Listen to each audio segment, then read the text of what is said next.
Hello, everyone, and welcome to the LRG official, official LRG Survivor Canberra podcast. I am joined, as always, by my good friend Annabel. Welcome to the show. Hi, CK. Hi, everybody else. The millions, I'm sure. One just appeared, and I'm sure. Look, there's people that listen to it and watch it live, but I'm sure many more listen to it when they're running or at the gym or whatever podcast listening activities they participate in. Thousands. Now, I appreciate there was a different show on last night.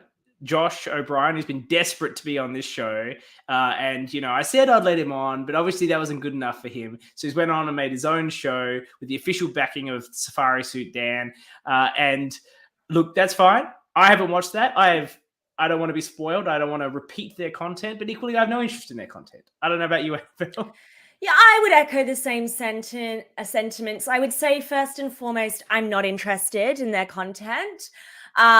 Closely followed by, yes, I would be mortified if anyone accused me of ripping off said content I'm not interested in. So good for you, sweeties. Enjoy yourselves. Wish you the best. Yes. I wish you all the best. More content, the better. More coverage of Australian LRGs is never bad. And look, to be honest, one of the cast members of this season, and I won't say who that was for fear of blowback on them, particularly when they talk about them on their podcast, let me know that they were doing this alternate program and said, look, but it's okay. Both of your shows can exist. Your show is like RHAP, is in our show, and their show is like Talking Tribal. And I think that's a fairly apt assessment. I'm happy with that. We are the RHAP in this world, and I'm happy with that. They're the Canberra Survivor endorsed post-show thing. We are the independent voice. We are not influenced by Dan and Liv and the Safari Suit. Absolutely. And notoriously, the Safari Suit, very pushy. And like any self-respecting journalists, we spent the first 2.5 minutes sledging the competition. So yes, winners. And look, of course, we are not yet joined by our third partner in crime, who might have said something nice about them. So that's why we didn't let him on yet. We'll bring him on now to start talking about the show. Welcome, Max. Hey, guys.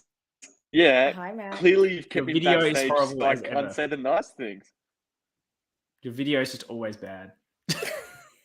I swear my internet doesn't work. Can you hear me now? Yeah, we can hear you, but your me? video is a disaster. I swear, like, that's continue what I was going to say. Every time Max, we just spent 3 minutes sledging the other program, and you come on with this technical disaster. This is embarrassing. I was literally, I was there to protect the other podcast. That's why you kept me backstage. Clearly. You don't want me to say the nice things about them yet. I think your technical position is showing all the nice things that needs to be said about them. It's embarrassing for our program. It looks like amateur hour. Fix your damn internet. Now, that was ouch. It's the portrait mode for me. Oh, I hate the portrait mode too. It's completely It's on my phone. Your phone can rotate. It can rotate, right? You can rotate it, and then it goes. Yeah. Oh my god! Is that better actually? Ooh. Wait, it's kind mind of blown. All funny. We had we had 4 people watching, and now they're back. I was going to say they're left because of your technical. That is actually bad. Okay. Okay, so, I'm going to fix this. All right. Is that better? Can I mute you? Can I mute him? I think I probably can. So, first episode of Survivor Canberra on Friday night. First thoughts, what did you guys think?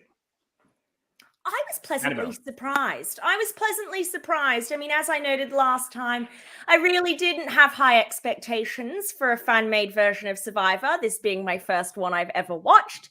And I thought it was really good. It was very professional. The confessionals were fantastic. I've taken notes of my favorite confessionalists, and I really quite enjoyed it. I enjoyed it so much, I watched it a second time today.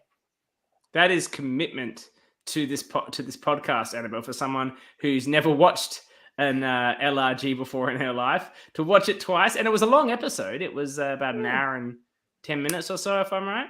The second time I watched it on 1.75x, but it still counts. Fair, absolutely. And let's be fair, the challenges could probably be sped through without missing much. Max, what did you think of the episode? I thought it was great. You mentioned the time of the first episode, and I thought it flew by. And that's just credit to the editing, credit to the characters on the show, where you get to see obviously both sides. And by the time like it went to the tribal, you didn't realize you just watched an hour of content, and I thought it was great. I thoroughly enjoyed it. I had those laughs. The footage was great. And for an amateur show in their second season now, you can see the improvements that they've made, and it's just going to keep getting better and better. And I'm sure they'll improve from the mistakes of their previous season and just keep moving forward, which is what we're definitely seeing in the first episode. So kudos to the team. Yeah, look, I would accept that. I'm going to say support that as well. The quality is definitely a huge step up. I think the editing, the production, everything was at an incredibly high level, especially compared to the first season. I'll be honest, I didn't actually finish the first season. It was a little bit too amateur for me, but this has really taken it to the next level. It's really, really impressive. And I think what is the most impressive thing about the show, and this is with no offense to Kyle or Brian from Backyard or from Liz from Melbourne, but I think Dan and Liv are the best hosts in Australian LRGs. I think they do an incredible job hosting challenges, tribal in particular, and bouncing off one another. They're very good hosts. They're very good hosts. Snappy, professional, smooth. I enjoy it. And incredibly well dressed. Oh my gosh, honestly, that safari suit, let me tell you, I'm trying not to rehash my tweets as I'm trying to make Survivor Canberra Twitter happen. But I enjoyed your tweets. I think you can make it happen. If anyone has a Twitter following about Survivor that can turn Survivor Canberra into more viewers, it is your Twitter tweets. I was having hot flushes. It was uncomfortable because Max and I were watching it on date night and getting a little bit excited about another man's safari suit. But look, when you're that well dressed, who can deny me? Okay, so we'll look at the start of the episode and we'll move through.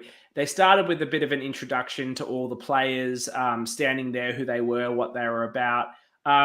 To me, I actually felt that was like the weakest part of the whole episode. It sort of dragged on a little bit, and I prefer getting to know players through confessionals rather than a tribe mat introduction where people aren't going to be entirely upfront about their personality. But we quickly got into the tribe splits. Sorry, Annabelle? Yeah, I would like us to pause here as we're meeting the contestants, because I had a game for us. Sure. Would you rather? Again, rehashing my Twitter content for the last time. So we heard from Nick, Ma, and Banfield in this first segment, and we got to hear what they were willing to sacrifice. Nick said he would sacrifice his hair, which was obviously a ha-ha moment because he has about the same hair as a circumcised penis.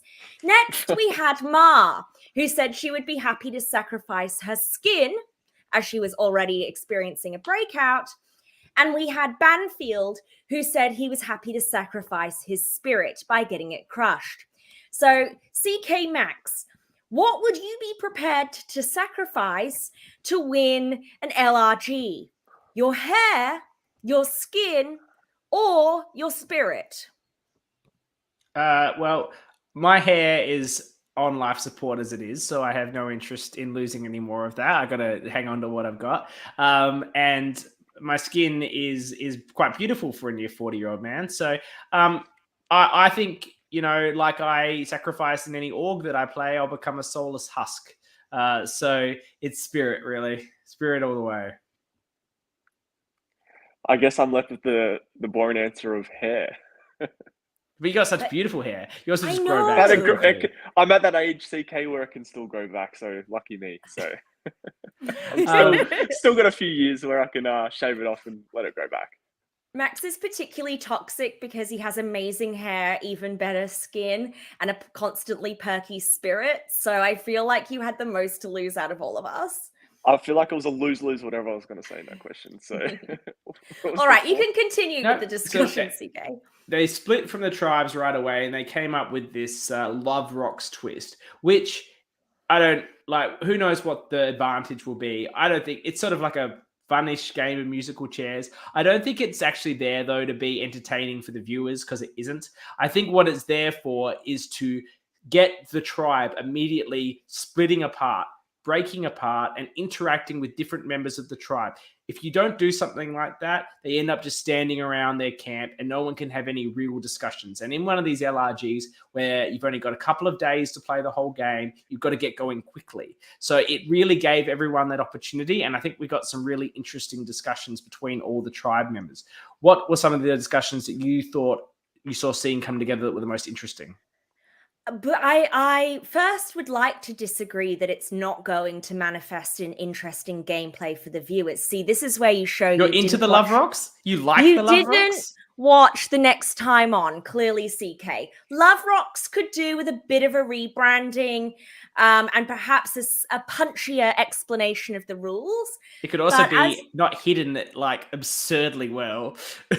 Yes, that might also help. But what you will see with the Love Rocks is that one person finds the Love Rocks and then they have the power to choose who they put those rocks on. So it's actually going to turn out a little bit like one of those, what's that one? I've got long COVID, guys. My brain's not working. With the risky questions or whatever. You're going to have to identify the people that you like, or perhaps be strategic and try and give it to the people you don't like, with hoping the people you do like don't take that the wrong way and think you don't like them when you actually do. It's one of those tough decisions. I didn't see that. That has changed my mind. That is a more interesting dynamic, and will continue onto the game to continue to be more interesting, because you're having to reveal who you like, or play that strategic move about playing it down and take the risk. Yes. Okay, that is very interesting. Okay, but we had a lot of groups coming together. I feel purple were a lot more interesting in this context. I don't know if they just gave us a lot more of that because they ultimately didn't go to tribal council, as was predicted by yours truly. Thank you very much. Even though it was a much closer challenge than I would have called. And so they didn't go to tribal council. So we spent a lot of time on the purple dynamics. And we've got a situation where I think Nick, Ma, and Sophie are very much in the middle. And then Grace is running around like a crazy person, which I think you predicted, Annabelle. Was that right? I did. That is exactly what I predicted. Completely losing whatever plan she had to fit in, and just running off on her own, completely disassociating herself with her mind and her tribe. And then we also had Malcolm and Joanna. So Malcolm and Joanna. So we've got Ma, Nick, Sophie, which are a type 3. And Ma, who is leading or being given most of the confessionals explaining this strategy, she's the person who says that they're in the middle. So we didn't actually hear confirmation from any of the others that that's how the others feel. But in her opinion, those three are in the middle. But I would say though, on the edit, Grace is off on her own. It looks to be true. And if you've got 3, and then you've got 2 on either side. So 3 is likely the middle when you've got that structure. I agree, but I'm just clarifying. Yeah. And we got introduced to the Pink Ribbon Alliance as well, which was the 3 that you said. So it was Ma, Nick, Sophie, and Michael. Yes. What was the Pink Ribbon concept? I think did they? I think Ma was holding a pink ribbon, or one of them was holding. Maybe they found one on the ground. Like you know that it's like a marker. I think marker they put in the trees. Okay. And they're just... Yes. So we then have Mal and Joe, who seem to be a little bit more on the outs, particularly Joe. So Ma did not gel well with Joe. She felt like Joanna really disliked her, perhaps. Was that the one that Ma tried to have some sort of like, hey, let's work together sort of discussion? Yes. And she just blew her off. So no. Absolutely. So there's them, and then there's Michael and Banfield, who seem to be vibing much better with Ma. So I think if Ma is one of the main decision makers in that trio, I suspect she's going to be pushing harder for Michael and Banfield, and I can't see Nick or Sophie pushing too hard against that. Banfield's very into his jumper with like his witty stick figures. If you wanted on a Survivor LRG and someone had some sort of dad joke attempt at a jumper about having your back as a stick figure, is that a pro or a con when you're looking at an alliance member? Do you think this is something you want to work with or not? It's a good conversation starter, and I feel like Banfield probably wanted to use that to his advantage. It's like, do you like my shirt? Are we going to keep I don't calling know, him I feel like it's Banfield? What do you think Banfield shortens his name to? But, you know, it's Australia. Everyone shortens Ban. Ban? Yeah, sorry, it's Bamo. Bamo. Yeah, actually, Bamo it is. Okay, Bamo, continue. Look, you know, I have a couple of fears. My number one is I want to be on the Hot People Alliance. Nothing to me would be worse than going on one of these and ending up with the Fuggos.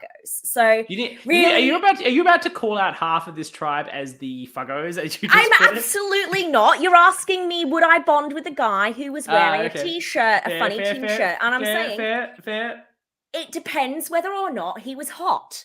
If he was hot and wearing an amusing or unamusing t-shirt, I'd be like, okay, I don't care about your personality. We need to stick together as the hotties.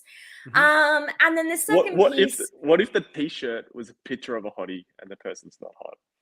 What happens That's there? An immediate red flag. Immediate red flag. They're going out first in my book.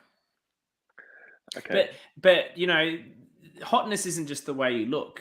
You know, like Banfield gives off that like nervous game player energy that you love and find hot in like Nick Adenza and like Stephen Fishback. Like, do you find that energy hot or do you find the face hot? What is the difference here? Is it the whole persona? No, it's the face hot.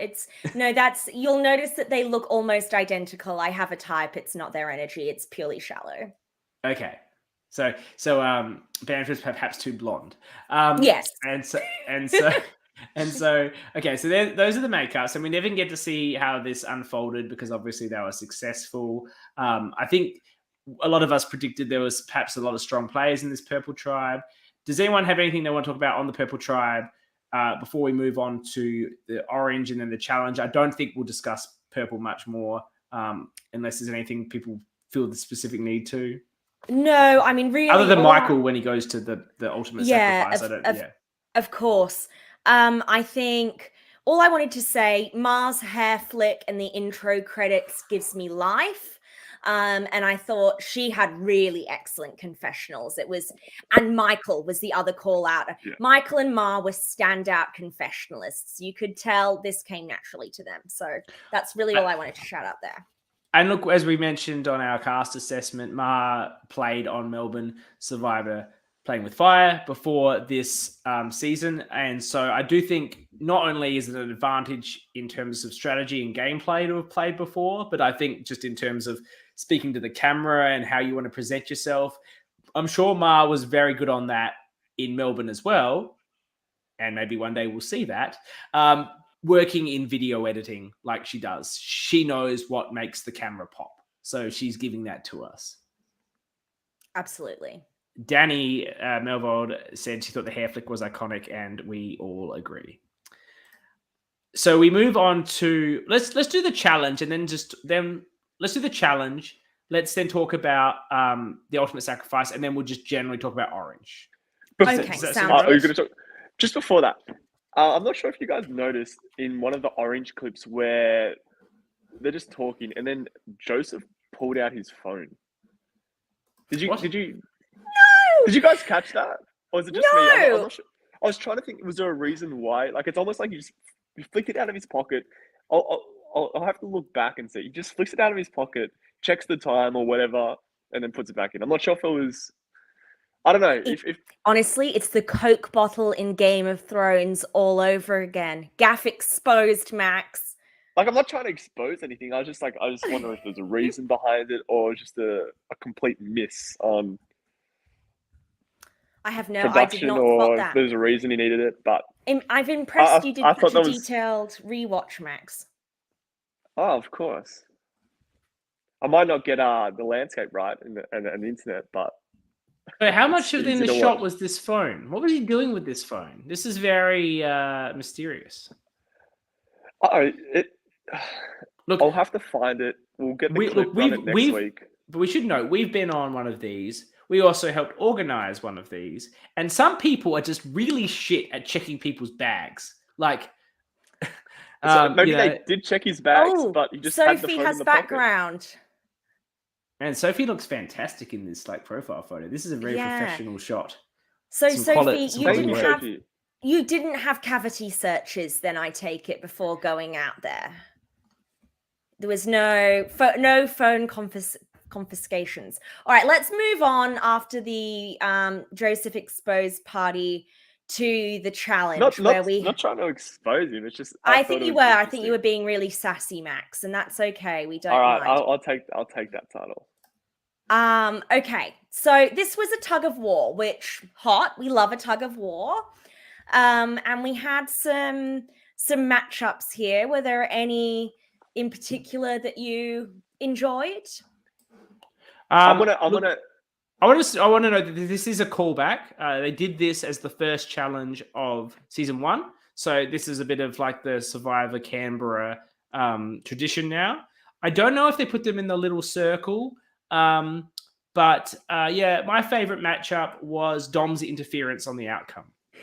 Yes, that was my favorite too. We all know Dom from season 1. Even if you didn't watch season 1, if you're around the org community or the games that get played from here and there, everyone knows Dom. He's larger than life, and he's training. Literally now that he's training to be like a bodybuilder, and I wouldn't fucking put it past him to have completely dogged Simon on that fucking footstep. Absolutely. If Dom was my adjudicator, I would demand we Video. revisited the footage. Let's go to the video. Yeah, Go to the let's- video. There's cameras everywhere. What you got to remember before that captain's round, it was the Grace Anna matchup, and the same thing happened to Grace where she was put her foot back. I just so briefly I felt in the clip, and I feel like that was where the next round's adjudication came from. Yes, it was the sudden death tug of war, and probably a bit harsh, given the fact that, like, yes, Simon stepped out, but given the fact of the severity, it could have been. Did he step out? I haven't seen it. I looked back on it, and you could see the hesitation, like the step forward, the hesitation. You could see and also Simon hesitating to not fucking blow his lid about it. That's what you could see. He was seething. You could see Banfield kind of paused as well. Simon was ready to fucking explode about this bullshit that was his stepped out foot. And I love Simon.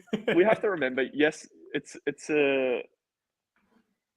Mel said, he was "Yeah, out. well, you would say that because you got the super idol out of it."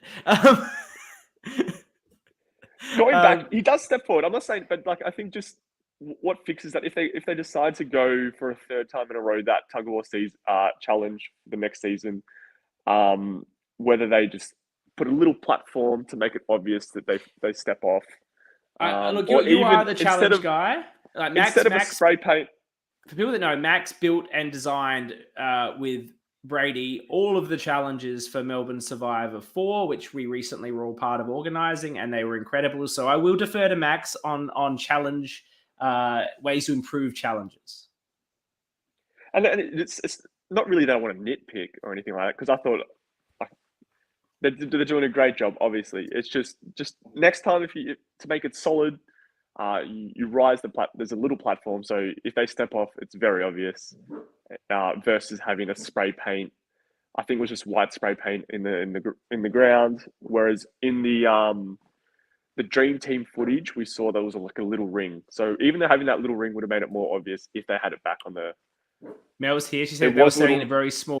I did feel it was too small. Like it felt like a very confined thing. To be honest, I prefer a tug of war. Just the rope, like the flag on the rope, has to go past a certain line. I feel that's just a better way of judging it. But I think it was a good challenge with some other good matchups. I think John and Ma, as we said, both. There's a lot of discussion about the hoop. This is a very topic of contention to the cast. James Wolfe I assume he lost his heat. This is why he's complaining about the hoop. No, I actually want to bring up yes, his challenge. Woofy lost to Banfield. Hence the complaint about the hoop.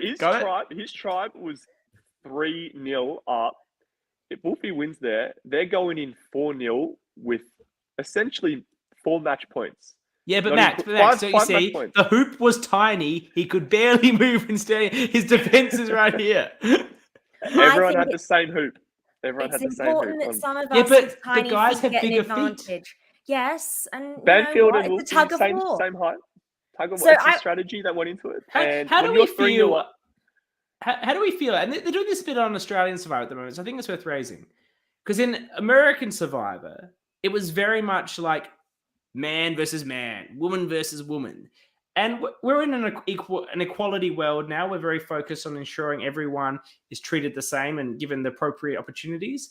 But how do we feel about male-female battles on what are essentially feats of strength? Are we good with this? I'm going to defer to Annabel's opinion and just go with that, to be honest. So I don't get into trouble. Look, as somebody who has seen Ma and John in person, seen them compete in challenges, Ma is jacked. Ma is super strong. That woman has thighs of steel. She could stay in a squatting position forever. Okay? I could beat up John. So I don't think that we can say in that scenario that John had an unfair advantage via this testosterone surging through his veins. Okay? Testosterone fueled John did not have a chance against Ma, who pulled him off his feet within a couple of minutes. So seconds, I would assume. Seconds, not minutes. I think, look, I do think that it's sometimes about size and strength matchups. Yeah. Okay. So look, they went through it. It was as you say, a huge comeback, Max, from the Purple Tribe, who were well down. Captain's match: Simon versus Banfield. Simon gets screwed over. Orange lose. And do we want to talk about anything more about the challenge, or are we happy to move on to? I want to say the filming of the challenge, just the whole contrast. I've seen both of the tribes, both hosts in the middle, the challenge coming in front, and I like the little things. I'm not sure if people watching notice, there's a bloody kangaroo hopping in the background of one of the challenges. That's cool. What a shot. Look, it's an easy challenge to block, but they did a very good job, because when you do these things, you've got people everywhere, and not everyone there is a volunteer. They're helping out. They're not as mindful about blocking and shots as you would have on a real set. So it is quite common to have people wandering through, which is never an ideal outcome. So this was done very well. It's probably an easier challenge to film that way, but I'm sure that goes into the thinking, and it'll be interesting to see if they can do similar, really interesting, good shots with the challenges, because it can be hard in these LRGs to keep the challenges in a really entertaining way. It's filmed and shot, just because it doesn't have the production that an Australian or an American Survivor would have with the quality of the apparati they put in the challenges. So it looked great. It looked great on camera. Simple but really effective, and their tradition now, 2 seasons in a row. So Purple win, and they choose Mel to. Everyone's here. So Sophie says the hoop was fine, which says off. Banfield is his last name. Interesting. He's gone with the call me Cochrane, call me I'm blanking, guy, Fishback. Give me the last name. Give me the Savage. He's just rolled in with the last name. He's not even trying to earn it. How do we feel about this? He'll always be Gano in my books. Yeah. By the way, you missed that, Banfield, if you weren't watching earlier. We thought it was your first name, and it's too long in Australia, so you're Bamo, and that's what you're going to be for the rest of the podcast. That's what you get. I do like the alliteration, though. I love a good alliterative name. They choose Mel to get the advantage or go to the ultimate sacrifice. I think that's a smart pick. After all, I'd called Mel to be the first boot. So if I was on the Purple Tribe, I would have sent her there too. I guess I am in furious agreement with the Purple Tribe. How did you guys feel about who would you have sent from Purple, from Orange? I mean, look, it's much of a muchness, isn't it? It's a take your pick this early in the game. It's a matter of someone would have probably called out a name or called out, oh, how about her? I thought it and was then actually, yeah. I mean, I think it was actually a more interesting choice as to why Winnews decided to go and take Michael. Well, was that Mel's decision? I can't recall, or was it the It was Orange? it was Tribes? Mel's decision, but she was definitely taking input. There were people whispering to her. Mel is here live on the chat. If she wouldn't mind dropping in like her thoughts about why she chose Michael, that would be really fantastic for the purposes of informing the viewers, which are just other people that are on the show, so they probably know. But there will be, I'm sure there will be people who listen to this in their various podcasting when they listen to podcasts, whatever that may be. So admittedly, there's a lot of live Survivor on at the moment. People have busy lives. It's very hard to keep up with it all. So we'll find out why she chose Michael and after they go to the ultimate sacrifice, which we'll spend a bit of time on because it's the name of the season. It's obviously a core principle. And for I'm sure we all watched it. Okay. Her answer was, I liked Michael and James thought he'd be good too. Yeah, that's simple like as that. not That's just not an answer. Anyway, she's playing it cool. She's still playing Survivor. She's like, yeah, I like James. I like Michael. I like everybody. You know, like, yeah, I don't want to vote anyone out. She's still playing Survivor here in the chat. Now, we go there and there is a menu of advantages that can be obtained. And we're going to spend a bit of time on the Super Idol because the big question is, have they got the price for the Super Idol right? Both in terms of for the players in a game sense, but also to make it satisfying for the viewers. Because Super Idols can be a little bit crushing in both senses in terms of damaging strategy, because you know this person can always just play this whenever they like, and also therefore making it unexciting from a viewing point of view. But they have made it quite interesting to get. And what did you guys think about? We'll go back to the general concept, but what did you guys think about what you had to give up, which is that you received 3 votes at 2 tribal councils in a row to make sure to take that Super Idol. So I guess the concept here, in short, is if you got a cop in the votes that first tribal, you probably had to play the Super Idol and you lost it. Then you're copping votes the next one. So then, you know, you're exposed. She's got through one, as we know. So now she's still going to cop the votes in the next one. And if they figure it out, which is possible, then she might have to use the Super Idol and it was all for naught. But if she can get through 2 like that, she's got a Super Idol, which is just a huge advantage in any Survivor game. I feel maybe it's a little bit not enough, but I'd be interested in your views. I kind of feel a little bit like it's not enough because essentially, because you have the Super Idol, you are immune. So you only have to survive 1 tribal council with extra votes, right? I think even if it was 3 tribals where you get 3 extra votes, you then have to survive 2 tribal councils unprotected. And I think because you have the Super Idol, Mel's now in a position where Mel is immune, right? Like for the next, yeah, that's right. Worst case scenario, 2 new people go to the ultimate sacrifice. They read the thing and they're like, and then John, who was mind blown, confused about the 10 votes, you sort of look at his face, was like, what are all these votes?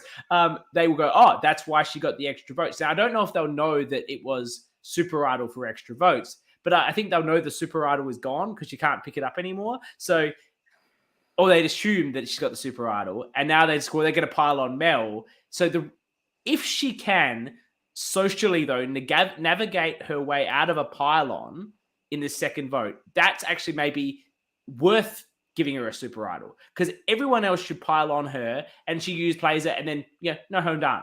Except that with the split, I guess, and you still got the time to split because she's going to get 3 automatic votes. So you can easily split, pile on her, and then her idol's gone. And, oh, hey, Mel, let's all be friends again because you lost your Super Idol. So it's sort of easy for them to figure it out and navigate around it.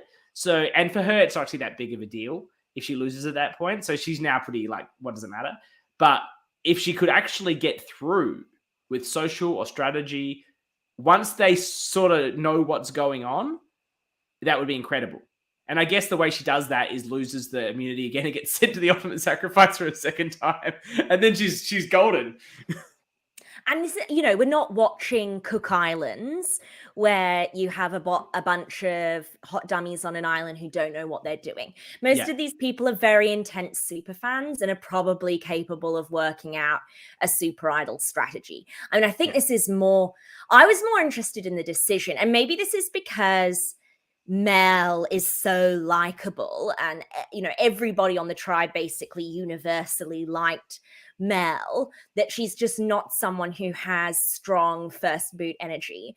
As someone who radiates first boot energy, I feel like even though you don't want anybody else to have the super idol, so you do have to go for the super idol in that first round. Yeah, you have to. Like, The thought of making that sacrifice, I think, as somebody who would be probably first boot, that would be very tough for me, being frightened about what that disadvantage was going to be. But Annabelle, I also exude first boot energy, so I know what you're saying.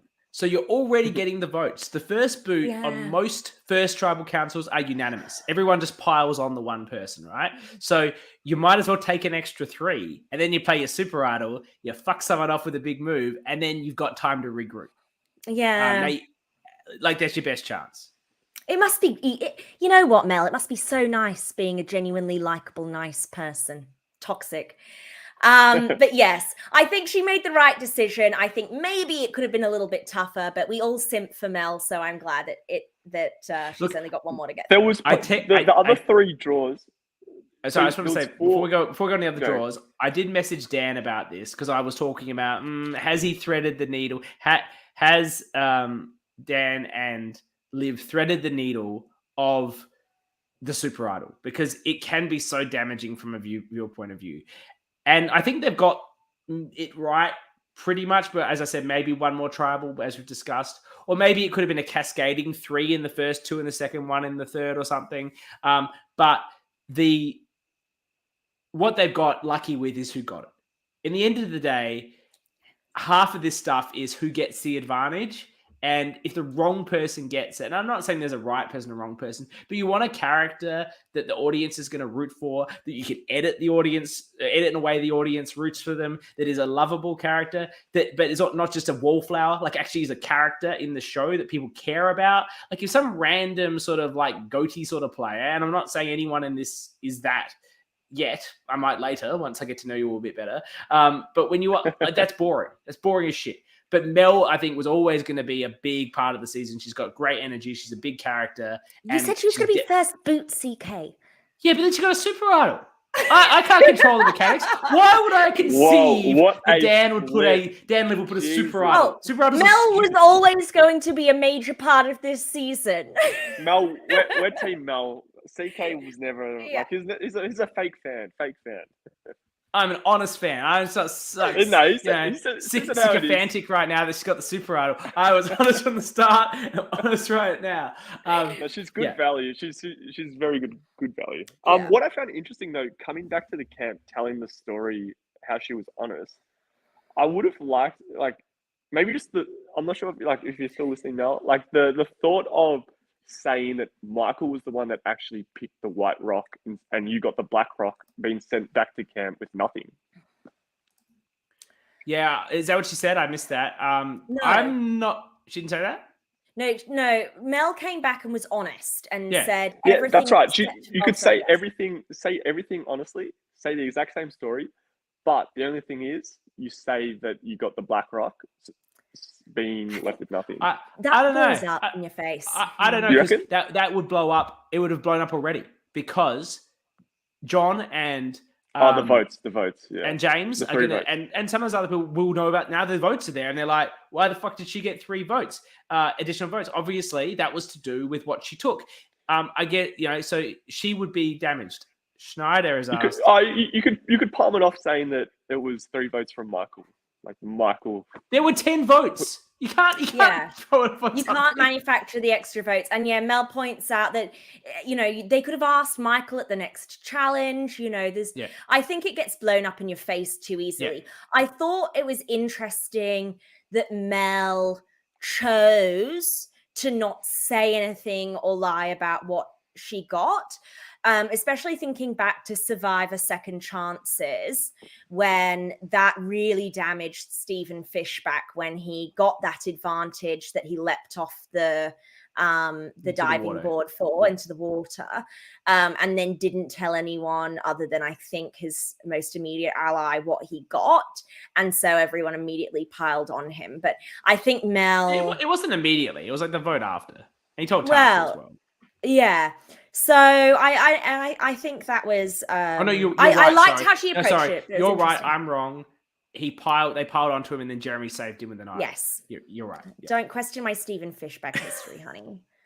And I think it sets a good agenda, particularly for people like John and Simon and James, and perhaps other people will see that want to play a big game on that tribe. That you can go to the sacrifice, you can get something, and we're setting the message that, but you don't have to tell people about it. Like, you can be honest about that you got the right rock, and then I'm going to be secret about my advantage. And once you set that, that's how we're all going to play this.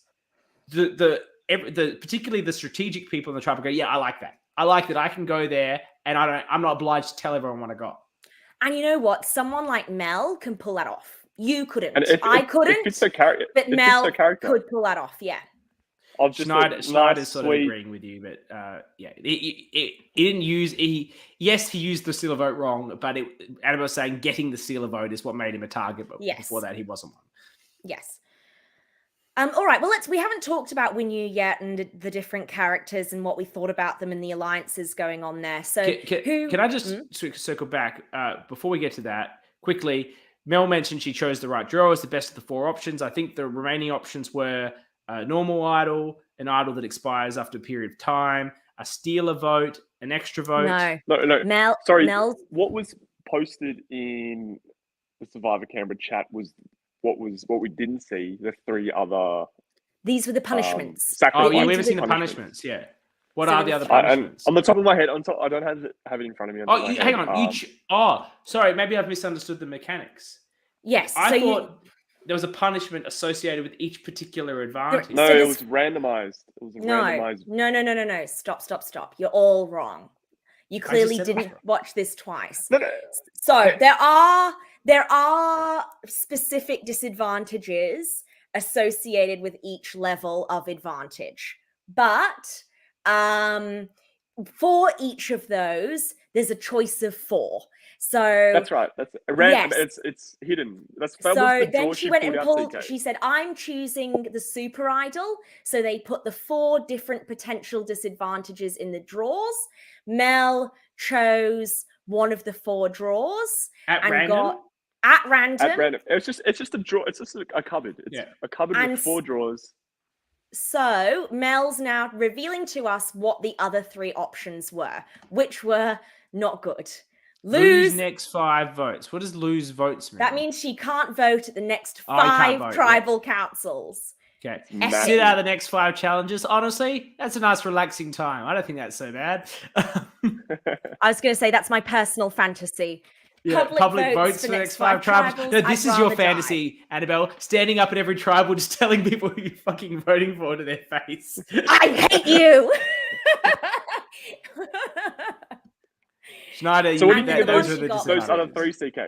I feel like Schneider's watching us without having watched the episode, which I think is pretty special. Yeah, but I think you should watch the episode, and it might help you a bit because this is like, Australian LRG Survivor where everything is as complex as possible. It's like an org in real life. That's why it's Survivor Canberra on YouTube. Yeah, check it out. And okay, so we've done I think I like that. Look, kudos to Mel. Fantastic outcome. I'm glad she got the super idol. I hope it's made entertaining. The thing is, people will know she have it. They know she's got it early. So there's always going to be strategies about how do we get rid of this bloody thing when splitting is possible, which is probably what the smart people will do. And it'll be good to watch these like supposed super fans, smart strategy people work their way around this and see how they can do it. Because you don't want Mel at the end. I think Mel is so loved, including by myself, that she will win if she looks now. All right. To the orange relationships and up to the vote. the key relationships that what were the key relationships that you've identified there, Annabelle? You got your notes? I have them all written down, thank you. So I just first of all like to go through just some of the key characters here. So we have Haley, who is going in with a listen to everyone and validate their opinions strategy. She seems to be universally liked by everyone and doing a really great job of balancing being outgoing without alienating the shy people, which is something that James is not pulling off as well. Anna, very sus on James. And Simon is also another CK Annabelle type in coming on a little bit strong and alienating tribe members. Can I just say, do you remember Simon? I said he was like Lee or he was like a Terry Deeds. I'm wrong. He's Matt Rogers. He's just Matt Rogers out there, just like trying to like just force alliance down people's throats. Simon is a zaddy. I love Simon. He's probably deeply problematic, but I'm obsessed with Simon. Continuing to go through these individuals, we've got John. So John is the voice of the quiet people. And probably I was a bit hard on John in my cast assessment. So sorry, John, you've done a great job. John was really the first and only one for a while in the edit who was always making sure that he was with someone and never alone. That said, Zaddy Simon seems to be clashing a little bit with John, bossing John around, calling John out when he thinks John's being socially awkward. So Simon potentially coming on with a little bit of bully energy, but you know what? Sometimes bully energy can be hot. So in Simon's like a super mind, toxic way, yeah, sure. in a super toxic way. According to Simon, Simon is in an alliance with Sam and Haley. Sam it burned bright, this alliance. It burned bright. As both Sam and Simon were potential names that came up. And Simon cut her without a second thought. Well, Simon and Haley both voted for Sam, but both said in their confessionals that they were pressured into it, which is why the power seems to be actually sitting with James Wolf. So Wolfie, as I said, he was going to be my fallen angel, even though Anna is very sus on James. She's still voting with him. Joseph wasn't quite fitting in, but James manages to buddy up tight with John. John and Wolfie are a tight strategic pair.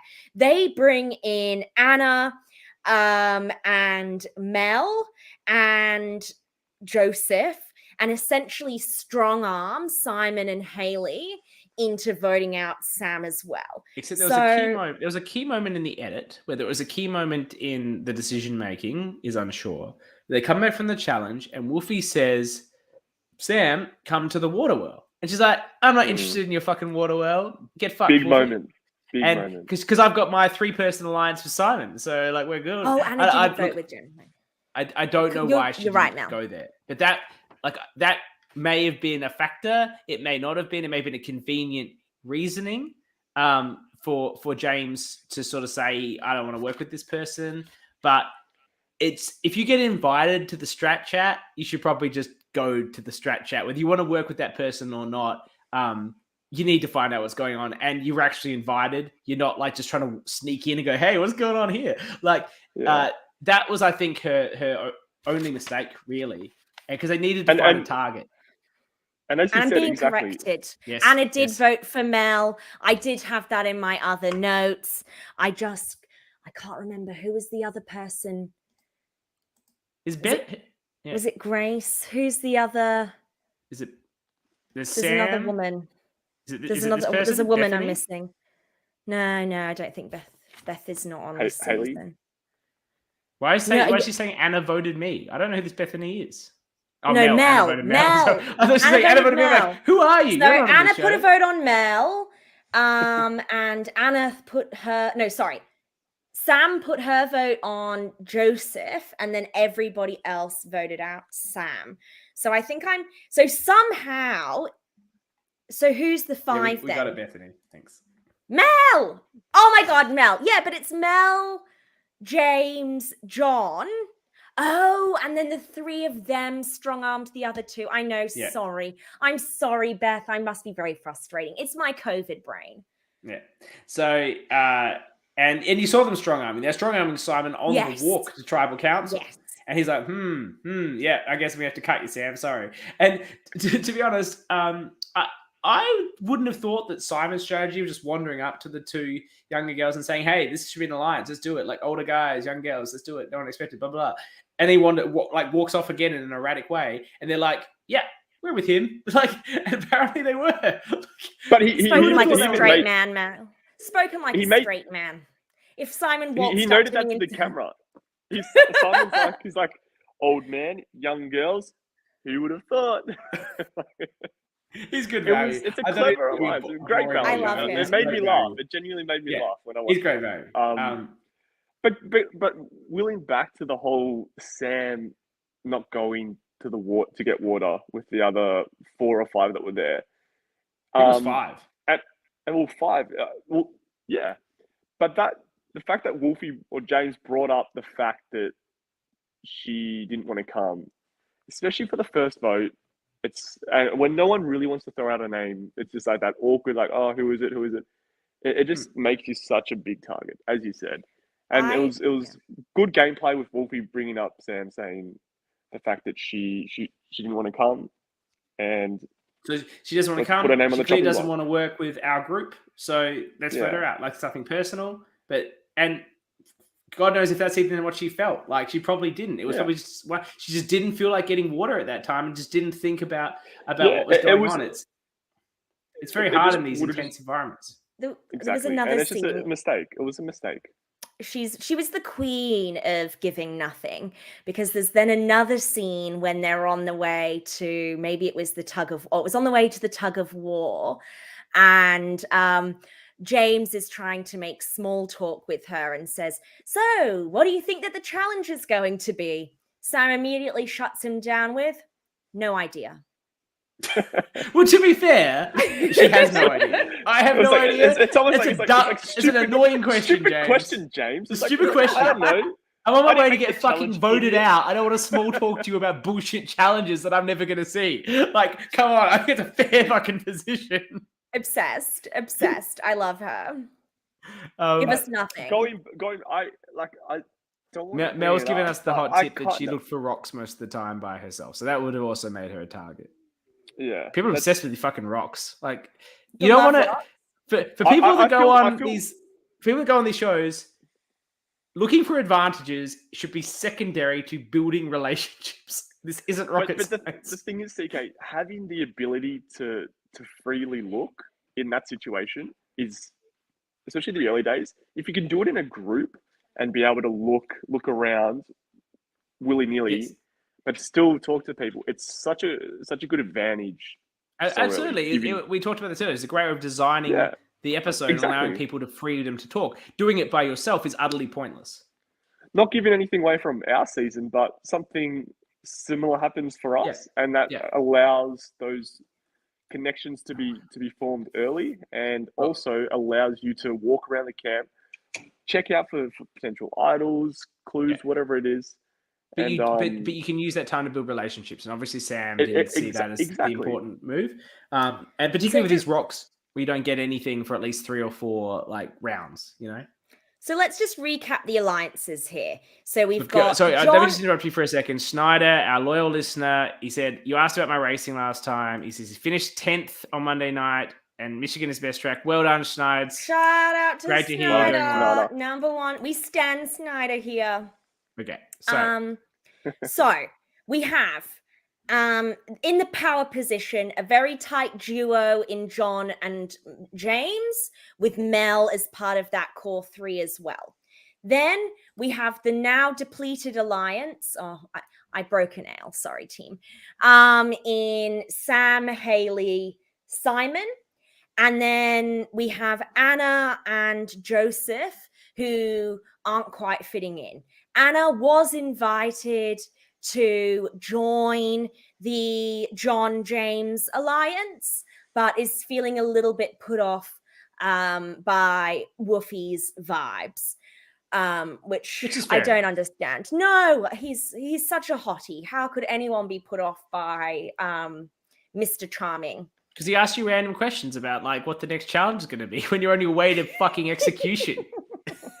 They're the sort of people you want around in the early days. Like, it's fun. He adds value to the tribe. No, I'm not. I'm messing with him. we're just having fun. Yes, we're teasing. Okay. So I'm serious. So they go to tribal council. Oh, can I just take this moment to address props, set design, all fantastic. And Amazing. I didn't catch the person's name, but they've got a really lengthy credits. I feel like, everyone does the credits for the LRG, but I feel like this credits was the most sort of Backyard are pretty good actually too as well, but the most acknowledging of like the contributors, which everyone's a volunteers. So it's great for those people that have volunteered on the season to see their name there, to have their efforts recognized. And someone was credited for art and props. And I really think we should credit someone on Uncharted Waters with art and props, just for everyone who's watching. Carleen. Okay. Yeah, Carleen. Incredible. And it really has... Look, that stuff isn't easy to put together and to think concepts and do them well if you're not sort of an artsy person. But it's really important. It really makes your LRG like go to the next level, and they've done a really great job this season. I think Tribal looked really good. I think they did a good way of getting a big, like the tribe split on the benches and the logs and the background.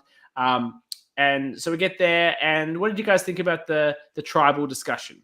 Yes, the flags. The flags were epic. Those are, without doubt, the best tribe flags that have been in any Australian LRG, no question. Most even going down to the logo, to the buffs, and even how they've made buffs, and even though you're not supposed to, they put the actual buff logo on this season's buff, which I love, and it's just all down to the. Oh, I see. You're saying that you have breached copyright laws by putting the word buff. Yeah, well, Nick's a very talented graphic designer. It's great how Nick designed the logo before he went on the season. Is that why he was cast? I know he's a good player. Look, I'm not questioning who's doing the casting. Do whatever it takes. And who's doing favors for who, but I can tell you that I did the casting for Uncharted Waters, Melbourne Season 4. And Nick did the logo for that too. And it's fucking amazing. Yet I still didn't cast him. So take that, Nick. Actually, I'll tell you, I haven't shouted out some of my favorite confessionalists. So I thought James is bringing amazing value. He's done some really great confessionals. I loved Mars confessionals. Those were really great as well. Anna's getting a lot of confessionals, and I quite like, even though then perhaps is Anna with the Space Jam hat? Yeah. That you said was adorable. She is adorable. She is adorable, and bringing a kind of refreshing insight to it, even if it's not, really telling us what's going on. And I'm really enjoying Hayley too. So I did want to make note of that. Hayley's great. Yeah, Hayley's got that org experience that she's bringing to this in a very strong way. So Tribal, there wasn't a lot of spice. The people were giving us nothing. But that said, Queen of Giving Us Nothing did finally give us something. And that was when Sam said that no one had really been pulling her aside during the day for Strat Chat.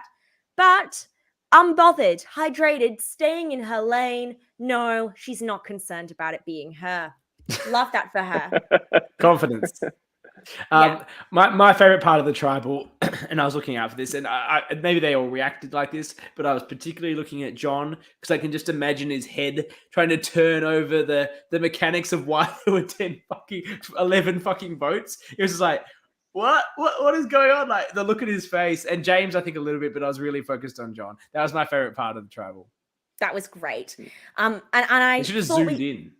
We got some good insights from the voting confessional. So when Mel is voting correctly for Sam, but Mel is not confident she's voting correctly.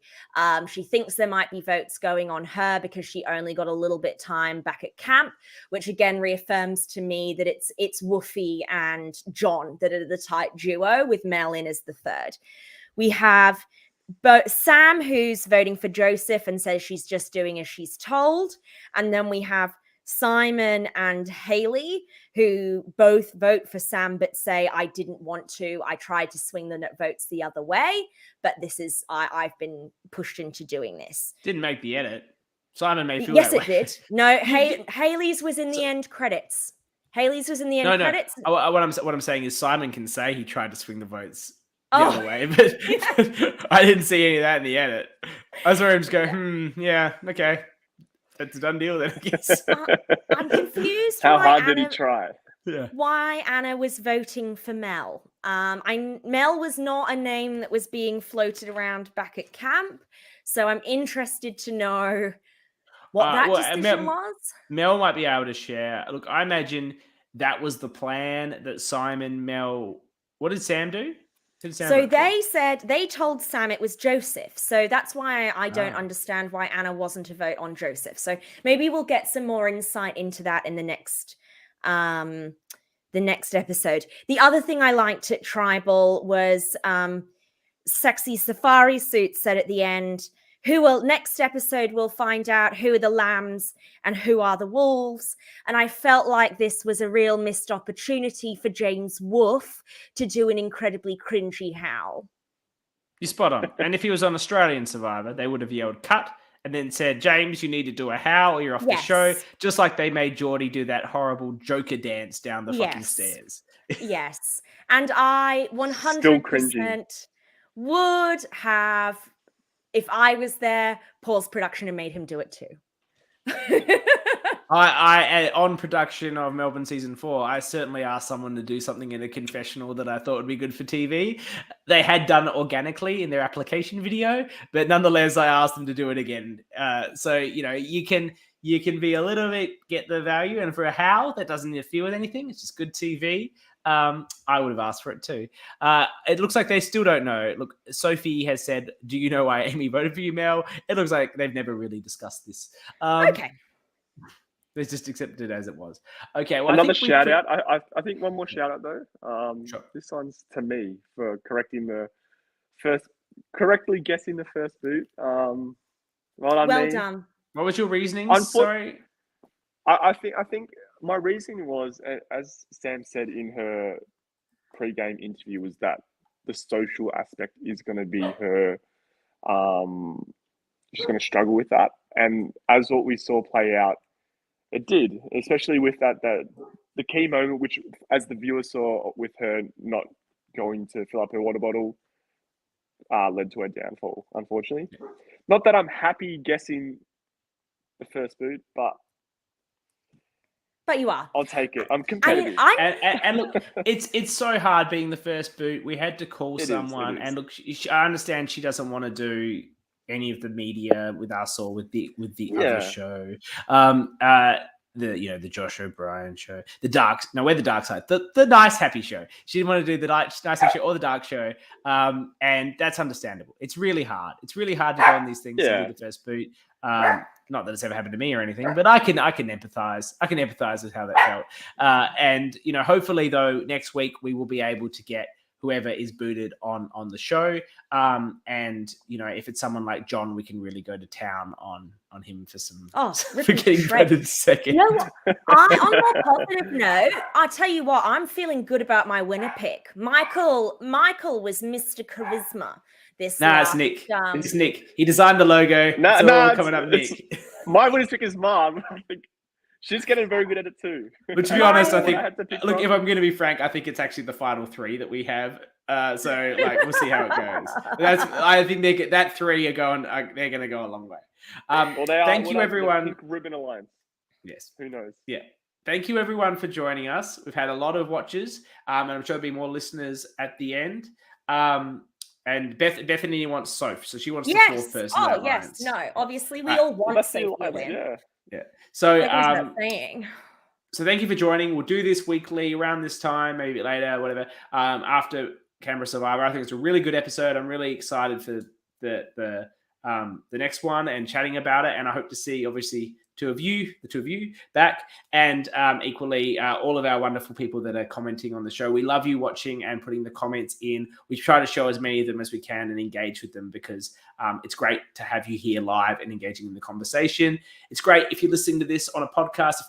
I'm sure Nick he's not here today. He hasn't commented. So I imagine he's going to be running. He's really running. He's going to be listening to these, and he's going to be going, "Fuck you, CK." And I look forward to him doing that wherever he listens to it. Like, either way, it's always positive. So thank you, everyone. Thank you, Annabelle. Thank you, Max. And thank you to everyone that popped in.